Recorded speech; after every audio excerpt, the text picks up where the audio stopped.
السلام علیکم ورحمۃ اللہ وبرکاتہ۔ آپ یوٹیوب چینل دیکھ رہے ہیں، میں خرم خورشید ہوں۔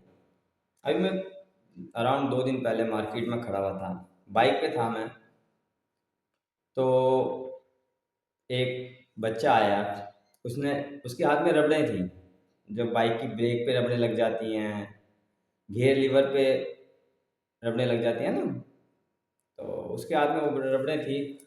وہ مجھے کہتا بھائی جان یہ لگوا لو۔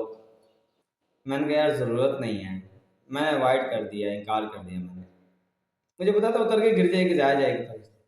اس بچے نے مجھے کہا بھائی جان بھیک مانگوں تو صحیح رہے گا۔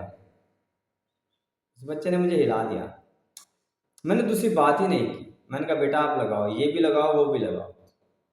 میں نے کہا کتنے پیسے؟ اس نے کہا بھائی جان 50 روپے۔ میرے پاس 100 کا نوٹ تھا، میں نے 100 کا نوٹ نکالا اس بچے کو دیا۔ میں نے کہا بیٹا 50 آپ پہ حلال ہیں، مجھے 50 توڑوا کے دو، لیکن 50 آپ واپس کرو۔ کہتا کھلے نہیں ہیں۔ تو میں نے کہا کوئی مسئلہ نہیں، آپ توڑوائیں نہیں تو میں توڑواتا ہوں، پیسے کھلے میں کروا لیتا ہوں، پیسے آپ پریشان نہ ہوں۔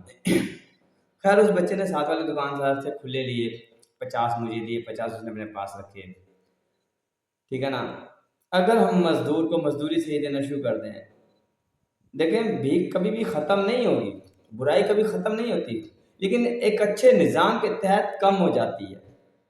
اگر آپ اپنے آپ کو صحیح چلائیں گے تو گناہ بھی کم ہو جائیں گے، ختم تو نہیں ہوتے، ختم تو گناہوں سے پاک صرف انبیاء کرام یا فرشتے ہیں، ٹھیک ہے نا۔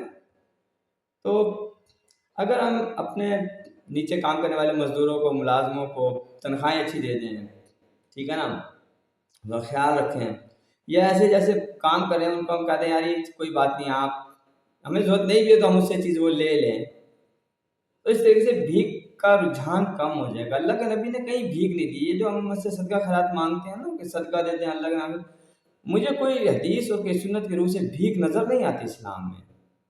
حضرت صلی اللہ علیہ وسلم نے کہیں نہیں دی، حضرت صلی اللہ علیہ وسلم نے نظام چلایا کہ اس کے روزگار کا نظام چل جائے، ہمیں اسی کو پروموٹ کرنا چاہیے۔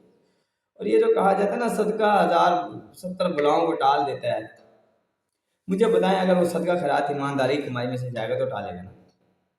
اگر وہ جائے بے ایمانی کمائی سے رہا ہے، ناجائز کمائی سے ہے، تو کیسے ٹالے؟ تو کوشش کریں اپنی جو آپ امداد کریں تو وہ جائز جگہ پہ کریں، ٹھیک ہے نا، اور جائز طریقے سے کریں، اور جائز اور ایمانداری کی کمائی سے ہوگا تو وہ قابل قبول ہے، ورنہ تو ایسا تو نہیں ہو سکتا اللہ تعالیٰ کا جی رشوت مت لو حرام ہے، اور اللہ تعالیٰ اس رشوت کو قبول کر لے اپنی راہ میں دیے ہوئے۔ دعا میں یاد رکھیے گا، فارورڈ ضرور کیجیے گا۔ فی امان اللہ۔